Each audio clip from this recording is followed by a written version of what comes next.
Fala pessoal, hoje eu vou aproveitar a luz do sol aqui pra gente falar desse livro aqui que se chama A Revolução dos Bichos, de George Orwell, que é um livro de, deixa eu me lembrar a data aqui, 1945.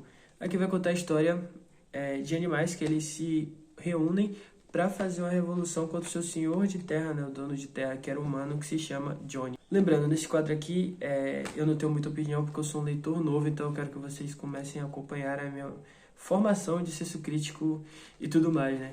E a gente vai falar aqui dessa opinião de quem não entende nada e que só fala besteira, tá? O principal ponto desse livro aqui é quando morre um porco chamado Major e essa morte dele desencadeou a revolução, sendo que ele já incentivava os bichos a fazerem essa revolução, né? Esse porco, eles ensinam uma canção chamada Animais, da Inglaterra, e essa canção ela incentiva aos animais a fazerem a revolução e expulsar esse tal do Jones, fazendeiro, de lá.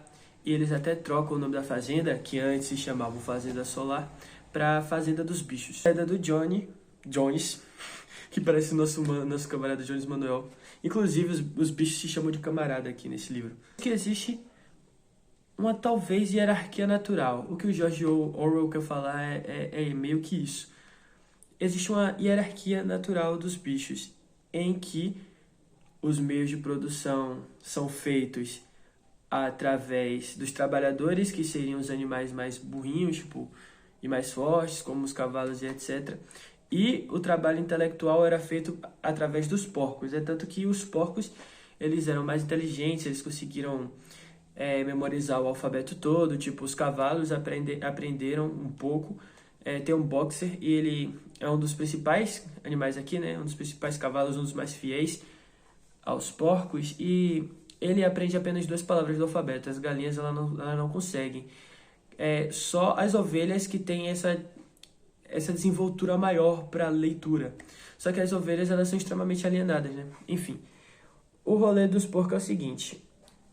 Os porcos são os animais mais inteligentes e a gente vai ver 2 porcos importantes para esse processo de revolução depois da morte do Major, que incentivou todo mundo a tomar a fazenda, que é o Snowball e o Napoleão. O Snowball, ele tem essa ideia de fazer um moinho de vento no qual forneceria energia para toda a fazenda. Já o Snowball, ele é meio contra, já o Napoleão, ele é meio contra esse rolê todo. Então, os dois começam a ter embates. Eles sempre tiveram embates. Tudo que o Snowball pensava, o Napoleão pensava contra. E o Snowball, ele tinha essas ideias mais progressistas das coisas, né? Ele pensava mais no coletivo. O Napoleão achava que, tipo, certas decisões não precisavam ser tomadas por todo mundo. Tipo, eles se reuniam sempre no estaleiro, eu não me lembro muito bem, para fazer reuniões para eles discutirem o que é a decisão que deveria ser tomada. Já Napoleão achava isso inútil, porque os animais não tinham a mesma capacidade de cognição que os porcos, né? E tem um ponto legal na história, que é uma cadela que ela tá grávida, ela acaba tendo os filhos, só que o Napoleão fala, beleza, eu consigo educar eles melhor, eu consigo dar uma boa educação para eles, então eu vou levar eles comigo. Aí ele vai lá e esconde esses filhotes dela. E com o passar do tempo, quando eles se reuniram de novo para discutir questões sobre o moinho e tal, o Napoleão simplesmente dá um golpe no Snowball, no caso, que era um líder junto com ele, e acaba tomando o poder para si, né? Ele usa dos cachorros para tomar o poder para si. A partir desse momento da história, a gente começa a ver um rolê meio que autoritário acontecendo, um início de uma ditadura. Só que é muito inteligente como o George Orwell ele discute, né? Isso durante o livro. Tem um tom de crítica ao comunismo muito grande. Tipo, o George Orwell, nesse livro, ele tá, tipo, a todo momento dizendo pra gente que, a ideia de revolução é muito boa, a ideia de buscar os direitos são muito bons, do comunismo é muito boa, do socialismo é muito boa. Porém, o comunismo, enquanto revolução, dá espaço para a criação de ditadores. Ele é muito esperto e bem sagaz quando ele faz uma crítica, e eu acho que ele está falando sobre a antiga União Soviética e outros regimes, quando Napoleão ele começa a falar o seguinte, né? Ele não aparece, ele começa a se distanciar dessa figura pública, ele vira uma espécie de ditador e ele é parado de ser chamado de camarada para ser chamado de líder. E aí ele começa a jogar umas informações tipo, a nossa produção aumentou em 200%, tá ligado? Os animais eles já não faziam mais esse raciocínio direito, tipo, eles estavam passando fome de novo. Só que na cabeça deles estava tudo bem, porque chegava um porco e dizia para eles que a produção estava aumentando, tá ligado? Então eles só acreditavam nos números. Apesar das condições análogas à escravidão, tudo bem, até porque não existia nada pior do que a volta do Jones na fazenda. Então tanto faz se eles estavam passando fome, se eles estavam trabalhando mais do que deviam e tal. Eles pioram quando Napoleão ele começa a morar dentro da casa, a dormir nas camas. Ele começa a mudar os mandamentos. Existiam 7 mandamentos, né? Eles foram compactados em uma frase só, que era duas pernas ruins, 4 pernas bons, 4 pernas bons e 2 pernas ruins. Nem todos os animais sabiam ler, como eu falei mais cedo, e só uma cabra sabia ler. Eu esqueci o nome dela, eu vou estar colocando aqui. Ela começa a perceber que as paradas tá mudando, o boxer também começa a perceber que tipo, as letras estão, os mandamentos estão mudando. O Napoleão ele começa a tomar um caráter de ditador mesmo. E quase humano, ele comia no salão, ele dormia no salão. Daí os porcos começaram a ter tratamento melhor, eles comiam mais maçãs, eles tinham comidas melhores. Isso tudo era justificável pelo fato de que, os bichos estão trabalhando por muitas horas. Só que os porcos, eles precisam pensar. A fazenda não vai funcionar sem os porcos, tá ligado? Aí a coisa vai se estreitando, né? O Napoleão ele começa a fechar acordos com outros humanos, o que já era proibido.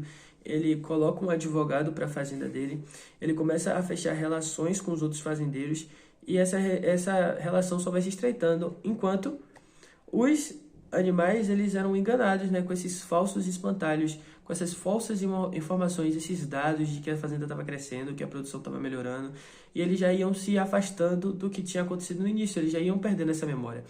Era um processo de apagar as memórias. Isso tem um fantasma que foi criado, que era o do Snowball, que o Snowball ele estava tentando voltar. Eles mudam a história de uma forma em que o Snowball, antes que era visto como um herói, é visto como um dos caras que colaboraram junto com o Jones para, desde o início, que era tudo uma mentira e tal, que ele sempre foi mal intencionado.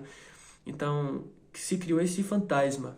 Um episódio muito marcante foi quando os animais eles começaram a admitir, algumas coisas na fazenda começaram a dar errado, algumas plantações estavam sumindo com as plantações e tal, não tô conseguindo me recordar muito bem. Eu só sei que o Napoleão, ele vai a público e executa alguns animais. Outros animais começam a dizer que tiveram contato com o Snowball e o Napoleão matou esses animais, ele seguiu matando todos esses animais. No final das contas, esse porco arrombado, chacina, incrível, uma grande chacina. Mas os animais ainda estavam, motivados pelo fato de que, mano, a gente não quer o Jones de volta, a gente não quer traidor com a gente. Sendo que um dos mandamentos era que um animal não podia matar outro animal, nunca, tá ligado? O episódio marcante foi quando o Napoleão ele começou a beber cerveja também, que era um dos mandamentos proibidos. A casa que produzia cerveja, ela não funcionava, só que ela voltou a funcionar. O Napoleão contratou um porco para que comesse para ele a comida antes para ver se não estava envenenado, esse tipo de coisa.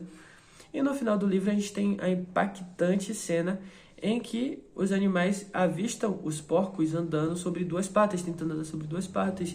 E no final uma grande reunião dos porcos com os humanos ali fechando acordos e tal, em que eles jogam cartas e brigam enquanto os animais estão olhando pela janela. Fechando tudo isso, o que o George Orwell quis dizer pra gente é que toda a revolução ou toda a mudança drástica de governo dá um espaço para que o capitalismo volte.